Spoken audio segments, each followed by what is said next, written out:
ಶಿವರಾಯ ಶಿವರಾಯ ಶಿವರಾಯ ಶಿವರಾಯ ಶಿವರಾಯ. ನಮಸ್ಕಾರ ವೀಕ್ಷಕರೇ, ನಾನು ನಿಲಗಲ್ ರವಿ ಪೂಜಾರಿ ಮಾತಾಡ್ತಿದ್ದೀನಿ. ಶಿವರಾಯ ಮಹಾತ್ಮೆ ಚರಿತ್ರೆಗೆ ತಮಗೆಲ್ಲರಿಗೂ ಸ್ವಾಗತ, ಸುಸ್ವಾಗತ. ಹಿಂದಿನ ಅಧ್ಯಾಯದಲ್ಲಿ ಮಲ್ಲಮ್ಮ ಹೇಗೆ ಬಯಕೆಗಳನ್ನು ಕಾಣ್ತಾಳೆ, ತವರು ಮನೆ ಬುತ್ತಿ ಬರುತ್ತೆ, ಹಾಗೂ ಮಲ್ಲಮ್ಮನ ಉದರದಲ್ಲಿ ಶಿವನ ವರಪ್ರಸಾದವಾಗಿರ್ತಕ್ಕಂಥ ಮೇಘರಾಜನ ಅವತಾರವಾಗಿರ್ತಕ್ಕಂಥ ಶ್ರೀ ಕೆಂಚಣ್ಣನ ಜನನ ಆಗುತ್ತೆ ಅನ್ನೋದನ್ನು ನಾವು ನೋಡಿದ್ವಿ. ಅದರ ಲಿಂಕನ್ನು ಡಿಸ್ಕ್ರಿಪ್ಷನಲ್ಲಿ ಹಾಕಿರ್ತೀನಿ. ಯಾರಾದರೂ ಮಿಸ್ ಮಾಡ್ಕೊಂಡಿದ್ರೆ ದಯವಿಟ್ಟು ಆ ಲಿಂಕನ್ನು ಓಪನ್ ಮಾಡಿ ಆ ಅಧ್ಯಾಯನ ನೋಡ್ಬೋದು. ಇಂದಿನ ಅಧ್ಯಾಯದಲ್ಲಿ ಕೆಂಚಣ್ಣನ ನಾಮಕರಣ ಹಾಗೂ ಕೆಂಚಣ್ಣನ ಬಾಲಲೀಲೆಗಳನ್ನು ನೋಡೋಣ. ಅಲ್ಲಿವರೆಗೂ ಈ ವಿಡಿಯೋನ ಯಾರಾದರೂ ಹೊಸದಾಗಿ ನೋಡ್ತಿದ್ರೆ ನಮ್ಮ ಚಾನಲನ್ನು ಸಬ್ಸ್ಕ್ರೈಬ್ ಮಾಡ್ಕೊಳ್ಳಿ ಹಾಗೂ ಬೆಲ್ ಐಕನ್ ಒತ್ತಿ ಅಂತ ಈ ಮೂಲಕ ಕೇಳ್ಕೊಳ್ತಾ, ಇನ್ಯಾಕೆ ತಡ, ಬನ್ನಿ ಇವತ್ತಿನ ವಿಡಿಯೋನ ಶುರು ಮಾಡಿಬಿಡೋಣ. ಓಂ ನಮಃ ಶಿವರಾಯ, ಮುಂಡರಗಿ ಬೆಟ್ಟದ ಒಡೆಯ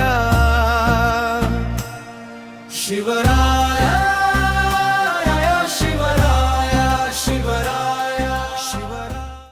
ಹುಣ್ಣಿಮೆ ಚಂದ್ರನಂತೆ ಹೊಳೆಯುತ್ತಿರುವ ಕಂದಮ್ಮನನ್ನು ನೋಡಿ ಮಲ್ಲಮ್ಮನಿಗೆ ಎಲ್ಲಿಲ್ಲದ ಆನಂದ. ಸ್ವರ್ಗವೇ ಧರೆಗಿಳಿದಂತೆ ಭಾಸವಾಗಿತ್ತು. ಮನೆ ತುಂಬ ಎಲ್ಲ ಕರ್ಪೂರ, ಧೂಪ, ದೀಪದ ಅಲಂಕಾರ, ಶಿವನ ಪೂಜೆ ಪುನಸ್ಕಾರಗಳೆಲ್ಲ ನಡೆಯುತ್ತವೆ. ಶಿವಣ್ಣನಿಗೂ ಕೂಡ ಎಲ್ಲಿಲ್ಲದ ಆನಂದ. ಇಡೀ ಊರ ಮಂದಿಗೆಲ್ಲ ಗಂಡು ಮಗ ಹುಟ್ಟಿನಂತ ಊರು ತುಂಬ ಹೇಳ್ಕೊಂಡು ಬರ್ತಾ ಇದ್ದ.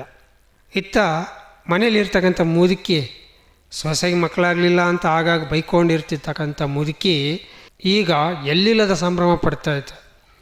ಮಗು ಸ್ವಲ್ಪ ಹತ್ತಿರ ಸಾಕು, ಮಲ್ಲಮ್ಮನಿಗೆ ಬೈದು ಮಗುಗೆ ಹಾಲು ಉಣಿಸೋಂಥ ಹಿಂಸೆ ಕೊಡುತ್ತೆ. ಮಗುಗೆ ಏನು ಬೇಕು ಬೇಡ ಎಲ್ಲ ಮುದುಕಿನೇ ನೋಡ್ತಾ ಇರುತ್ತೆ. ಸ್ನಾನ ಮಾಡಿಸೋದ್ರಿಂದ ಹಿಡಿದು ಅದರ ಬಟ್ಟೆ ಬರೆ, ಊಟೋಪಚಾರ, ಎಣ್ಣೆ ಹಚ್ಚೋದು, ಇನ್ನೊಂದು ಎಲ್ಲನೂ ತುಂಬ ಪ್ರೀತಿಯಿಂದ ಅಕ್ಕರೆಯಿಂದ ಮುದ್ದು ಮಾಡ್ತಾ ಅಜ್ಜಿ ಆ ಮಗುವನ್ನು ಪೋಷಿಸುತ್ತೆ. ಹೀಗೆ ದಿನ ಕಳೆದಂತೆ ಮಗುವಿಗೆ ನಾಮಕರಣ ಮಾಡಬೇಕು ತಾತನವರೇ. ಯಾವುದಾದ್ರೂ ಒಂದು ಒಳ್ಳೆಯ ದಿನವನ್ನು ಹೇಳಿ ಯಾವತ್ತು ಮಾಡೋದಂತ ತಾತನವ್ರನ್ನ ಕರೆಸಿ ವಿಚಾರಿಸಿ ಮಗುವಿಗೆ ನಾಮಕರಣದ ದಿನಾಂಕವನ್ನು ಖಚಿತಪಡಿಸ್ತಾರೆ. ಓಂ ನಮಃ ಶಿವರಾಯ, ಮುಂಡರಗಿ ಬೆಟ್ಟದ ಒಡೆಯ ಶಿವರಾಯ ಶಿವರಾಯ ಶಿವರಾಯ ಶಿವರಾಯ. ಇನ್ನೇನು ಅಜ್ಜಿ ಊರು ತುಂಬ ಓಡಾಡಿ, ಇವತ್ತು ನನ್ನ ಮೊಮ್ಮಗನಿಗೆ ನಾಮಕರಣ ಕಾರ್ಯಕ್ರಮ ಐತೆ, ಎಲ್ಲರೂ ಬರಬೇಕು ಅಂತ ಊರೆಲ್ಲ ಓಡಾಡಿ ಮನೆ ಮನೆಗೆ ಎಲ್ಲ ಹೋಗಿ ಕೆಂಚವ್ವ, ಎಲ್ಲವ್ವ, ಮಲ್ಲವ್ವ, ಭೀಮವ್ವ, ಈರವ್ವ, ಸಿದ್ದವ್ವ ಎಲ್ಲರಿಗೂ ಹೋಗಿ ಮನೆಗೆ ಹೋಗಿ ತನ್ನ ಮೊಮ್ಮಗನ ನಾಮಕರಣಕ್ಕೆ ಮುತ್ತೈದೆಯರನ್ನು, ಮಕ್ಕಳನ್ನು ಕರೀತಾಳೆ. ಇತ್ತ ಶಿವಣ್ಣನೂ ಕೂಡ ಹಾಗೆ ತನ್ನ ವಯಸ್ಕ ಗೆಳೆಯರಿಗೆ, ಸ್ನೇಹಿತರಿಗೆ ನಾಮಕರಣದ ಕಾರ್ಯಕ್ರಮಕ್ಕೆ ಕರೀತಾನೆ. ಅಂದು ಮುಂಡರಿಗೆಯಲ್ಲಿ ಸ್ವರ್ಗನೇ ಕೆಳಗಿಳಿದು ಬಂದಂಗೆ ಅನಿಸ್ತಾ ಇತ್ತು. ಅಂಥ ಒಂದು ಅಲಂಕಾರ, ದೀಪದ ಅಲಂಕಾರ, ಬಾಳೆ, ಬೇವು, ಮಾವು, ಹೂವು, ಮನೆಗೆಲ್ಲ ತೋರಣ ಕಟ್ಟಿ, ಬಾಳೆ ದಿಂಡುಗಳನ್ನು ಕಟ್ಟಿ, ಹೂಗಳನ್ನು ಕಟ್ಟಿ, ದೀಪಗಳನ್ನು ಹಚ್ಚಿ ಜಗಮಗಿಸುವ ಹಾಗೆ ಮಲ್ಲಮ್ಮನ ಮನೆ ಇವತ್ತು ಕೈಲಾಸವಾದಂತೆ ಭಾಸವಾಗ್ತಿತ್ತು. ಅಷ್ಟೊಂದು ಶೃಂಗಾರ ಮಾಡಿದರು ಆ ಮಗುವಿನ ನಾಮಕರಣಕ್ಕಾಗಿ.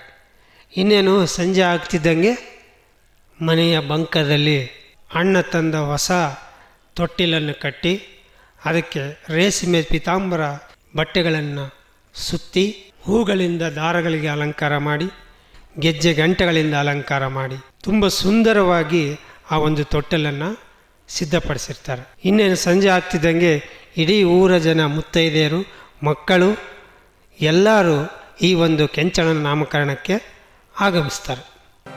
ಓಂ ನಮಃ ಶಿವರಾಯ, ಮುಂಡರಗಿ ಬೆಟ್ಟದ ಒಡೆಯ ಶಿವರಾಯ ಶಿವರಾಯ ಶಿವರಾಯ ಶಿವರಾಯ. ಹಿಂದಿನ ಕಾಲದಲ್ಲಿ ಈ ನಾಮಕರಣ ಕಾರ್ಯಕ್ರಮ ಅಂದ್ರೇ ಒಂದು ಚೆಂದ. ಆ ಮಗುಗೆ ಸೋದರ ಮಾವನೇ ಹೆಸರಿಡಬೇಕು. ಅಂದರೆ ಮಾವ ಆಗೋರು, ಸೋದರ ಮಾವ ಅಂತಲ್ಲ, ಸೋದರ ಮಾವ ತೊಟ್ಟಿಲನ್ನು ತಂದು ಕೊಡೋದಿರುತ್ತೆ, ಅಳಿಯನಿಗೆ ತೊಟ್ಟಿಲನ್ನು ತಂದು ಕೊಡುವ ಕಾರ್ಯಕ್ರಮ, ಅಂದರೆ ತವರ ಮನೆಯಿಂದ ತೊಟ್ಟಿಲನ್ನು ತಂದು ಕೊಡುವಂಥ ಒಂದು ಪದ್ಧತಿ ಇರುತ್ತೆ. ಇನ್ನು ಊರಲ್ಲಿ ಮಾವ ಆಗ್ತಕ್ಕಂಥವರು ಆ ಮಗುವಿಗೆ ಹೆಸರನ್ನು ಇಡಬೇಕು, ಹೆಸರನ್ನು ಕೂಗಬೇಕು ಅನ್ನೋದೊಂದು ಪದ್ಧತಿ ಇರುತ್ತೆ. ಅಂಥ ಒಂದು ಸಂದರ್ಭದಲ್ಲಿ ಮಾವ ಆಗ್ತಕ್ಕಂಥ ಭೀಮಣ್ಣ ಅಂದರೆ ಶಿವಣ್ಣನ ಗೆಳೆಯ, ಅಂದರೆ ಶಿವಣ್ಣನ ದೂರದ ಸಂಬಂಧಿ, ಅಳಿಯ ಆಗಬೇಕು ಶಿವಣ್ಣನಿಗೆ ಆ ಭೀಮಣ್ಣ ಈಗ ಕೆಂಚಣ್ಣನಿಗೆ ಅಂದರೆ ಆ ಮಗುವಿಗೆ ನಾಮಕರಣ ಮಾಡ್ತಕ್ಕಂಥ ಸರದಿ ಬಂದಿದೆ. ಭೀಮಣ್ಣ ಮಗುವಿಗೆ ನಾಮಕರಣ ಮಾಡಬೇಕಂತ ಬಿಳಿ ಬಟ್ಟೆ ಹಾಕ್ಕೊಂಡು, ಪೇಟ ಸುತ್ತಕೊಂಡು, ವಿಭೂತಿ ಬಡ್ಕೊಂಡು, ಕುಂಕುಮ ಹಚ್ಕೊಂಡು, ಇಷ್ಟುದ್ದ ಮೀಸೆ ಬಿಟ್ಕೊಂಡು ತಿರುಕೊಂಡು ಫುಲ್ಲು ಖುಷಿಯಾಗಿ ಜೋಶಲ್ಲಿ ಆ ಒಂದು ನಾಮಕರಣ ಕಾರ್ಯಕ್ರಮಕ್ಕೆ ಬಂದಿರ್ತಾನೆ. ಯಾಕಂದರೆ ಆ ಸೆಂಟ್ರ್ ಆಫ್ ಅಟ್ರಾಕ್ಷನ್ ಆಗ್ತಾನೆ ಇವತ್ತು ಅವನು ಅನ್ನೋದು ಅವನಿಗೆ ಗೊತ್ತಿರುತ್ತೆ. ನಾನಿವತ್ತು ನನ್ನ ಅಳಿಯನಿಗೆ ಹೆಸರಿಡ್ತಾ ಇದ್ದೀನಿ ಅಂತ ಊರೆಲ್ಲ ಹೇಳ್ಕೊಂಡು ತಾನು ಅಷ್ಟೊಂದು ಸಿಂಗಾರಗೊಂಡು ಬಂದಿರ್ತಾನೆ ಭೀಮಣ್ಣ. ಇನ್ನು ಮುತ್ತೈದೆಯರ ಬಗ್ಗೆ ಹೇಳಬೇಕು ಅಂದರೆ ಅವರು ಬಟ್ಲಲ್ಲಿ ಗೋಧಿ, ಜೋಳ, ಅಕ್ಕಿ, ಸಜ್ಜೆ, ಬೇಳೆ, ಈ ರೀತಿಯ ನಾನಾ ರೀತಿಯ ಒಂದು ದವಸ ಧಾನ್ಯಗಳನ್ನು, ಹಣ್ಣು ಹಂಪಲು, ಹೂಗಳನ್ನು ತಮ್ಮ ಮನೆಯಿಂದ ತಂದು ಆ ತೊಟ್ಟಿಲ ಹತ್ರ ಇಡುವ ಒಂದು ಪದ್ಧತಿ ಕೂಡ ಹಿಂದಿನ ಕಾಲದಲ್ಲಿ ಹಳ್ಳಿಯಲ್ಲಿ ಇತ್ತು. ಆ ರೀತಿ ಎಲ್ಲ ಮುತ್ತೈದೆಯರು ಕೂಡ ತಮ್ಮ ಮನೆಯಿಂದ ದವಸ ಧಾನ್ಯಗಳನ್ನು ಮತ್ತು ಹೂ ಹಣ್ಣುಗಳನ್ನು ಬಟ್ಟಲಲ್ಲಿ ಇಟ್ಟು ತಂದು ಆ ಮಗುವಿನ ತೊಟ್ಟಿಲ ಕೆಳಗಡೆ ಇಟ್ಟಿರ್ತಾರೆ. ಹಾಗೆ ಒಂದು 5 ಕಳಶಗಳನ್ನು ತಂದಿರ್ತಾರೆ. ಆ ಕಳಶಗಳನ್ನು ಕೂಡ ಅಲ್ಲಿ ಇಟ್ಟು ಸಿಂಗಾರ ಮಾಡಿರ್ತಾರೆ. ಇಂಥ ಒಂದು ಸಂದರ್ಭದಲ್ಲಿ ಈಗ ಮುತ್ತೈದೆಯರೆಲ್ಲರೂ ಸೇರಿದ್ದಾರೆ, ಒಂದು ಶುಭ ಕಾರ್ಯ ನಡೀತಾ ಇದೆ. ಆತ ಶಿವಣ್ಣ ಎಲ್ಲ ತನ್ನ ಸ್ನೇಹಿತರಿಗೆ, ಬಂಧು ಬಳಗದವರಿಗೆಲ್ಲ ಕರೆಸಿ ಮನೆಯ ಬಂಕಾದ ಕಟ್ಟೆಯ ಮೇಲೆ ಎಲ್ಲರಿಗೂ ಕೂಡಿಸಿ ಉಪಚರಿಸ್ತಾ ಇದ್ದಾನೆ. ಆಗ ಭೀಮಣ್ಣ ಅಂದರೆ ಆ ಮಗುವಿಗೆ ನಾಮಕರಣ ಮಾಡೋಕ್ಕೆ ಬಂದಿದ್ನಲ್ಲ, ಭೀಮಣ್ಣ ಹೇಳ್ತಾನೆ, ಮುತ್ತೈದೆಯರು ಒಂದು 5 ಪದ ಹಾಡ್ರಿ, ತೊಟ್ಟಿಲ ಪದ ಹಾಡ್ರಿ, ಜೋಗಳ ಪದ ಹಾಡ್ರಿ ಅಂತ ಜೋರಾಗಿ ಕೂಗ್ತಾನೆ. ಹಳ್ಳಿಲಿ ಹೆಂಗಸರೆಲ್ಲ ಒಂದು ಕಡೆ ಸೇರಿದ್ರೆ ಇನ್ನೇನಾಗುತ್ತೆ. ಹಾಗೆ ಮುತ್ತೈದೆಯರೆಲ್ಲ ಸೇರಿದ್ದಾರೆ, ಒಂದು ಶುಭ ಕಾರ್ಯ ನಡೀತಾ ಇದೆ. ಈ ಒಂದು ಶುಭ ಕಾರ್ಯದಲ್ಲಿ ಇನ್ನೇನು ನಡೀಬೇಕು, ಇನ್ನೇನು ಹೆಣ್ಮಕ್ಳು ಕಾಯ್ತಾ ಇದ್ರಲ್ಲ ಮುತ್ತೈದೆಯರು ಹಾಡೋಕ್ಕೆ, ಜೋಗಳ ಪದ ಹಾಡೋಕ್ಕೆ. ಈಗ ಆ ಮುತ್ತೈದೆಯರು ಜೋಗಳ ಪದವನ್ನು ಹಾಡ್ತಾರೆ. ಓಂ ನಮಃ ಶಿವರಾಯ, ಮುಂಡರಗಿ ಬೆಟ್ಟದ ಒಡೆಯ ಶಿವರಾಯ, ಶಿವರಾಯ ಶಿವರಾಯ ಶಿವರಾಯ. ಮಗುವಿನ ಜೋಗಳ ಪದವನ್ನು ಲಾಲಿ ಹಾಡನ್ನು ಹಾಡ್ತಾರೆ. ಹಾಡಾದ್ಮೇಲೆ ಇನ್ನೇನು ತಡ ಇಲ್ಲ, ಈಗ ಮಗುವಿಗೆ ನಾಮಕರಣ ಮಾಡ್ತಕ್ಕಂಥ ಕಾರ್ಯಕ್ರಮ. ಶಿವಣ್ಣ ಭೀಮಣ್ಣನ ಕರೀತಾರೆ, ಬಾರಪ್ಪ ನಿನ್ನ ಅಳಿಯನಿಗೆ ಹೆಸರಿಡು ಅಂತ.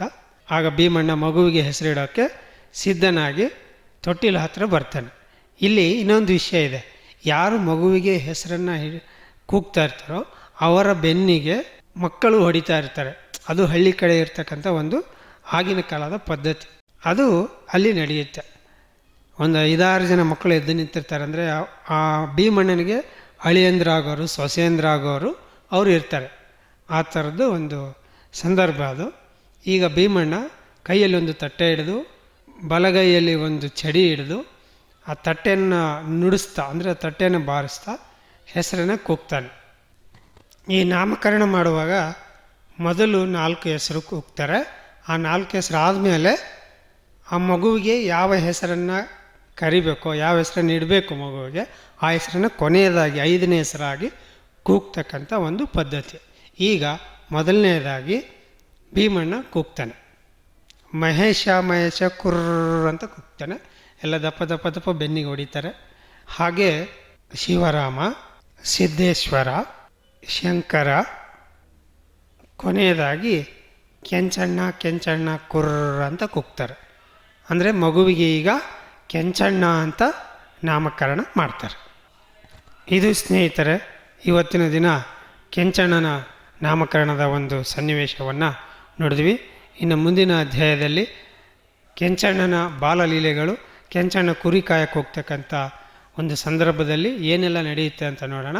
ಅಲ್ಲಿವರೆಗೂ ನಮ್ಮ ಚಾನಲನ್ನು ಸಬ್ಸ್ಕ್ರೈಬ್ ಮಾಡ್ಕೊಳ್ಳಿ. ಹಾಗೆ ಎಲ್ಲ ವಿಡಿಯೋ ನಿಮಗೆ ತಲುಪಬೇಕು ಅಂತಂದರೆ ಬೆಲ್ಲೈಕನ್ ಒತ್ತಿ ಅಂತ ಕೇಳ್ಕೊಳ್ತಾ ಈ ವಿಡಿಯೋನ ಇಲ್ಲಿಗೆ ಮುಗಿಸ್ತಾ ಇದ್ದೀನಿ. ನಮಸ್ಕಾರ.